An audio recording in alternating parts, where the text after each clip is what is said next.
Assalamualaikum warahmatullahi wabarakatuh. Sebelumnya, perkenalkan saya Febri Prahastiwi dengan NIM 401230006 dari kelas Ekonomi Syariah B. Dalam kesempatan kali ini, saya akan menjelaskan sedikit tentang analisis data menggunakan metode mediasi atau interveni dengan studi kasus pengaruh inovasi personal dan persepsi manfaat terhadap niat pembeli uang melalui sikap sebagai variabel interveni. Di sini variabel X-nya yaitu inovasi personal dan juga persepsi manfaat, sedangkan variabel Y-nya yaitu niat dan juga variabel mediasinya yaitu sikap.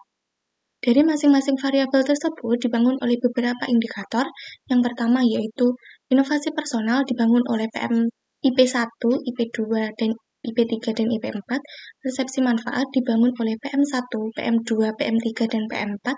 Sikap dibangun oleh S1, S2, S3, dan S4. Niat dibangun oleh N1, N2, dan N3. Selanjutnya yaitu kita masuk ke tahapan analisis data. Caranya yaitu kita masuk ke Smart PLS. Kalau sudah kita klik New Project. Ini namanya kita kasih nama tugas UAS. Kalau sudah, create. Nah, kalau sudah ini kita klik Import Data File. Kita pilih data mediasi. Kalau sudah kita open. Lalu, ini kita import. Nah, dari sini kita akan mendapatkan informasi bahwa indikator yang kita gunakan itu ada 15, sedangkan sampelnya itu ada 97.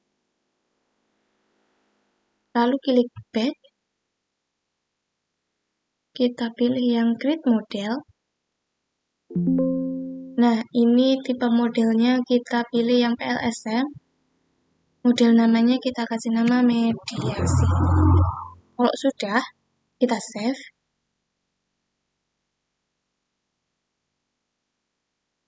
Nah, dari sini kita akan membuat variabel laten yang sama seperti tadi. Di sini inovasi personal. Di sini persepsi manfaat. Di sini sikap. Di sini niat. Nah, kalau sudah seperti ini, lalu kita konekkan, klik connect. Ini inovasi personal, kita tarik ke sikap. Persepsi manfaat kita tarik ke sikap. Inovasi personal kita tarik ke niat. Persepsi manfaat kita tarik ke niat. Dan sikap kita tarik ke niat. Nah, ini kita bisa rapikan dengan klik select. Ini geser aja supaya bisa rapi. Nah, kalau sudah, dari masing-masing ini akan kita masukkan indikator pembentuknya. Kita masukkan IP1 sampai IP4 ke inovasi personal. Lalu PM1 sampai PM4 kita masukkan ke persepsi manfaat. Lalu S1 sampai S4 kita masukkan ke sikap.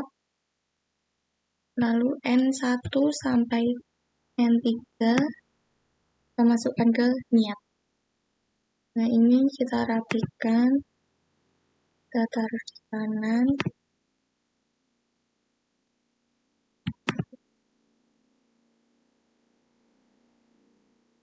Nah, ini sudah rapi. Kalau sudah seperti ini, lalu kita masuk ke analisis datanya, yaitu klik calculate, PLSM algorithm, lalu start calculate.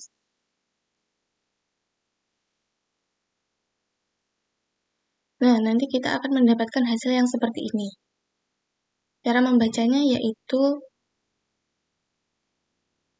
dari hasil output menunjukkan bahwa semua konstruk menghasilkan nilai loading factor lebih dari 0,70 kecuali IP4 0,5 668 yang menunjukkan bahwa IP4 tidak valid dan harus dihilangkan dari model.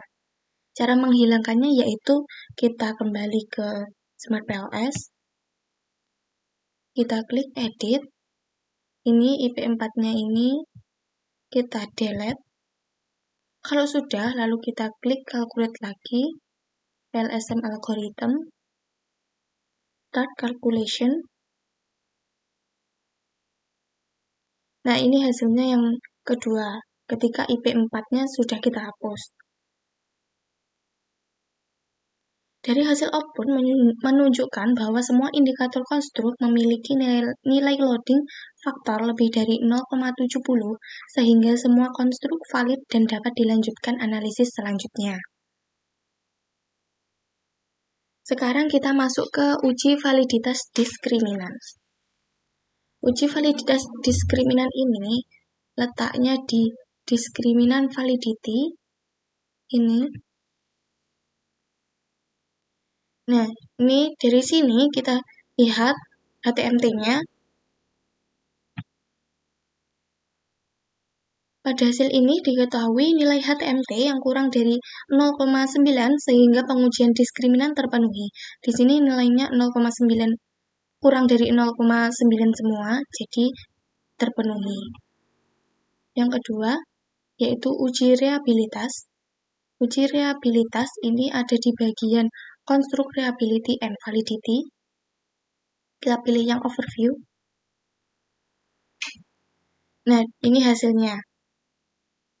Cara membacanya yaitu hasil uji reabilitas menunjukkan bahwa semua variabel konstruk memiliki nilai composite reliability atau RHUC lebih dari 0,7 sehingga semua variabel memenuhi kriteria reliabilitas. Ini kan semuanya lebih dari 0,7. Jadi ini memenuhi.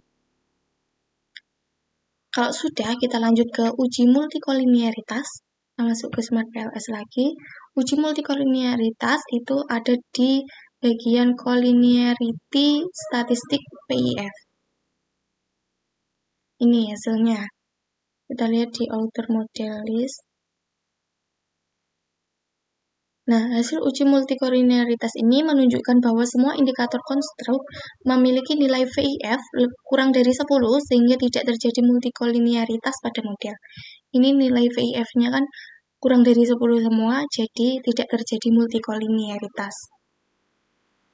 Selanjutnya yaitu mendefinisikan R-square. Kita masuk ke Smart PLS. R-square ini ada di atas ini. Nah, ini nilai R-square-nya. Karena di grafik yang kita buat tadi ada dua bundaran yang dipanah oleh variabel yang lain, maka dia menghasilkan R-square 2. Yang pertama yaitu niat dan yang kedua yaitu sikap.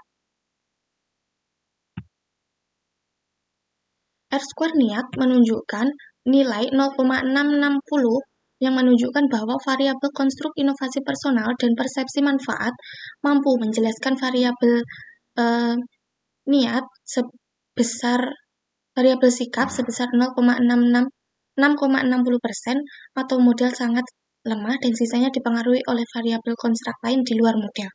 Yang kedua yaitu R-square sikap menunjukkan 0,599 yang menunjukkan bahwa variabel konstruk inovasi personal, persepsi manfaat, dan sikap mampu menjelaskan variabel dari niat sebesar 59,9% atau model sedang dan sisanya dipengaruhi oleh variabel konstruk lain di luar model. Yang kedua yaitu mendefinisikan F-square. F-square ini ada di bawah R-square. Nah, ini hasilnya. Dan cara membacanya yaitu dilihat dari F-square pada niat. Pada niat ini, jika variabel inovasi personal dihilangkan dari model niat, maka akan mempengaruhi dampak perubahan pada R-square sebesar 0,044, membuat nilai R-square berkurang 0,044 dan memberikan efek kecil. Yang kedua yaitu dilihat dari nilai F-square pada niat, jika variabel persepsi manfaat dihilangkan dari model niat, maka akan memberikan dampak perubahan pada R square sebesar 0,270 membuat nilai R square menjadi berkurang 0,270 dan memberikan efek menengah. Dilihat dari nilai F square pada niat, jika variabel sikap dihilangkan dari model niat, maka akan memberikan dampak perubahan pada R square sebesar 0,129 dan membuat nilai R square menjadi berkurang 0,129 dan memberikan efek menengah. Selanjutnya yaitu dilihat dari nilai F square pada sikap, jika variabel inovasi personal dihilangkan pada model sikap, maka akan memberikan dampak perubahan pada R square sebesar 0,011, membuat nilai R square menjadi berkurang 0,011 dan memberikan efek kecil. Yang terakhir yaitu, dilihat dari nilai F square pada sikap, jika variabel persepsi manfaat dihilangkan dari model sikap, maka akan memberikan dampak perubahan pada R square sebesar 1,283. Perubahan besar ini terjadi karena persepsi manfaat merupakan suatu variabel yang sifatnya adalah variabel mediasi, sehingga sangat memberikan efek yang besar jika variabel ini dihilangkan dari model. Selanjutnya yaitu mendefinisikan quality index atau model fit. Ini ada di bawah yaitu model fit. Nah, ini hasilnya dari sini kita ketahui bahwa hasil kriteria model fit menunjukkan bahwa nilai SRMR 0,089 lebih besar dari 0,08 sehingga menunjukkan bahwa model fit cukup atau marginal fit. Sedangkan nilai NFI-nya 0,824 lebih kecil dari 0,90 dinyatakan model marginal. Lanjut, kita masuk ke uji overloading. Pada uji overloading ini, kita masuk ke tahapan selanjutnya, yaitu caranya kita masuk ke Smart PLS, klik Edit, kita pilih Calculate, pilih Bootstrapping, Start Calculate, kita tunggu dulu.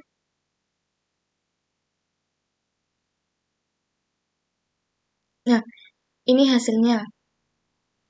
Untuk uji overloading ini, kita pilih yang path coefficient, pilih yang min, stdiv t-value,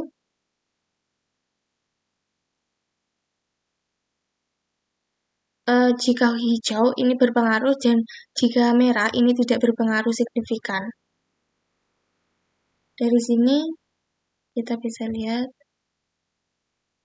Nah, ini hasil uji overloading menunjukkan nilai p-value kurang dari 0,05 dan disimpulkan bahwa indikator formatif valid. Masuk ke model struktural dan cara mendefinisikannya. Signifikasi variabel. Lanjut ke efek pengaruh langsung. Efek pengaruh langsung merupakan pengaruh yang diberikan langsung dari variabel X langsung kepada variabel Y.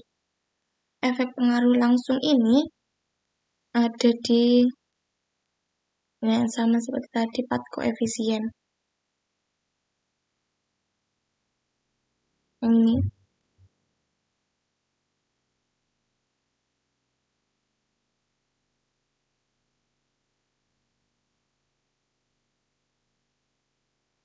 Mohon maaf, tadi yang uji overloading ini tempatnya ada di overloading. Ini. Nah, ini. Dan hasilnya ini cara membacanya, hasil overloading menunjukkan nilai p-value kurang dari 0,05 dan disimpulkan bahwa indikator formatif valid. Selanjutnya, efek pengaruh langsung itu ada di path coefficient. Ini hasilnya. Cara membacanya yaitu inovasi personal terhadap niat.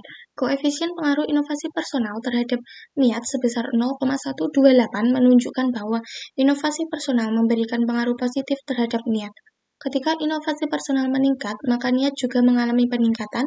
Lebih jauh jika inovasi personal naik satu satuan, maka niat naik 0,128 satuan dengan asumsi variabel konstrak lain tetap atau tidak berubah. Yang kedua yaitu inovasi personal terhadap sikap. Koefisien pengaruh inovasi personal terhadap sikap sebesar 0,070 menunjukkan bahwa inovasi personal memberikan pengaruh positif terhadap sikap. Ketika inovasi personal meningkat, maka sikap juga mengalami peningkatan. Lebih jauh, jika inovasi personal naik satu satuan, maka sikap naik 0,70 satuan dengan asumsi variabel konstrak lain tetap atau tidak berubah. Selanjutnya yaitu persepsi manfaat terhadap niat. Koefisien pengaruh persepsi manfaat terhadap niat sebesar 0,479 menunjukkan bahwa persepsi manfaat memberikan pengaruh positif terhadap niat. Ketika persepsi manfaat meningkat, maka niat juga mengalami peningkatan. Lebih jauh jika persepsi manfaat naik satu satuan, maka niat naik 0,479 satuan dengan asumsi variabel kontrak lain tetap atau tidak berubah. Yang keempat yaitu persepsi manfaat terhadap sikap. Koefisien pengaruh persepsi manfaat terhadap sikap sebesar 0,751 menunjukkan bahwa persepsi manfaat memberikan pengaruh positif terhadap sikap. Ketika persepsi manfaat meningkat, maka sikap juga mengalami peningkatan. Lebih jauh, jika persepsi manfaat naik satu satuan, maka sikap naik 0,751 satuan dengan asumsi variabel konstrak lain tetap atau tidak berubah. Yang terakhir yaitu sikap terhadap niat. Koefisien pengaruh sikap terhadap niat sebesar 0,330 menunjukkan bahwa sikap memberikan pengaruh positif terhadap niat. Ketika sikap meningkat, maka niat juga mengalami peningkatan. Lebih jauh jika sikap naik satu satuan, maka niat naik 0,330 satuan dengan asumsi variabel konstrak lain tetap atau tidak berubah. Yang selanjutnya yaitu efek pengaruh tidak langsung.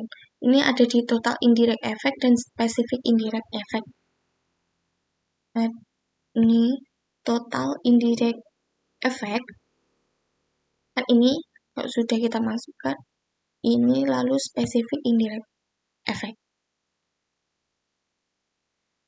Nah, cara membacanya yaitu kita lihat yang specific indirect effect. Jika inovasi personal terhadap niat melalui sikap, koefisien pengaruh inovasi personal terhadap niat melalui sikap sebesar 0,023 menunjukkan bahwa inovasi personal memberikan pengaruh positif terhadap niat. Ketika inovasi personal meningkat, maka niat juga mengalami peningkatan. Lebih jauh jika inovasi personal naik satu satuan, maka niat naik 0,023 satuan dengan asumsi variabel konstrak lain tetap atau tidak berubah. Selanjutnya yaitu persepsi manfaat terhadap niat melalui sikap. Koefisien pengaruh persepsi manfaat terhadap niat melalui sikap sebesar 0,248 menunjukkan bahwa persepsi manfaat memberikan pengaruh positif terhadap niat. Ketika persepsi manfaat meningkat, maka niat juga mengalami peningkatan. Lebih jauh jika persepsi manfaat naik satu satuan, maka niat naik 0,248 satuan dengan asumsi variabel konstrak lain tetap atau tidak berubah. Selanjutnya yaitu efek pengaruh total. Efek pengaruh total ini ada di total efek. Lalu kita menggabungkan yang di sini dari 4 koefisien dan spesifik indirect tadi kita tambahkan itu menghasilkan total efek. Karena total efek itu pengaruh total merupakan pengaruh gabungan yang diperoleh melalui pengaruh langsung ditambah pengaruh tidak langsung. Sehingga ini kita tambahkan. Dari sini ada 0,128 ditambah 0,023 yang menghasilkan 0,151. Di sini ada 0,151 pada total efek, lalu 0,479 ditambah 0,248 itu menghasilkan 0,727. Ini yang disebut efek pengaruh total. Selanjutnya yaitu pengaruhnya Dari 4 koefisien ini kita definisikan bahwa inovasi personal terhadap niat. HO-nya inovasi personal tidak berpengaruh signifikan terhadap niat dan HA-nya inovasi personal berpengaruh signifikan terhadap niat. Nilai p-value-nya yaitu 0,076 lebih dari 0,05 maka gagal tolak HO dan disimpulkan bahwa inovasi personal tidak berpengaruh signifikan terhadap niat.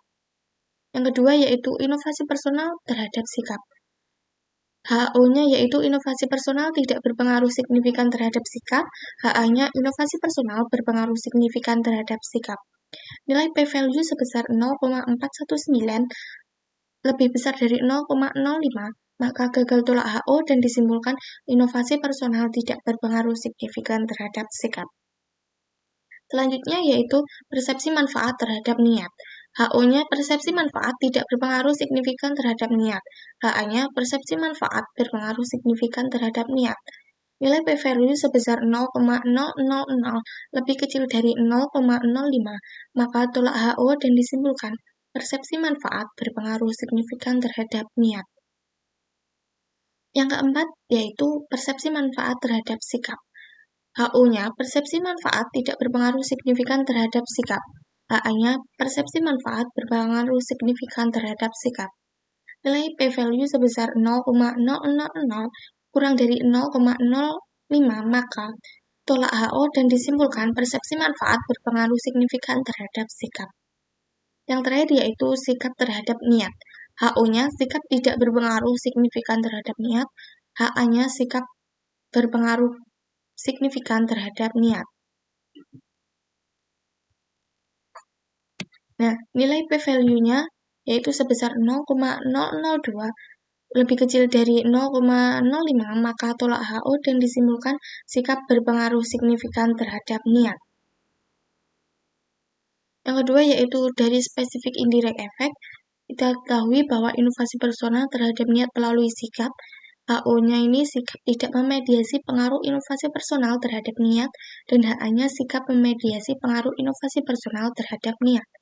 Nilai p-value-nya sebesar 0,423 lebih besar dari 0,05 maka gagal tolak HO dan disimpulkan sikap tidak memediasi pengaruh inovasi personal terhadap niat. Yang kedua yaitu persepsi manfaat terhadap niat melalui sikap. HO-nya sikap tidak memediasi pengaruh persepsi manfaat terhadap niat dan HA-nya sikap memediasi pengaruh persepsi manfaat terhadap niat. Nilai p-value sebesar 0,009 kurang dari 0,05 maka tolak HO dan disimpulkan sikap memediasi pengaruh persepsi manfaat terhadap niat.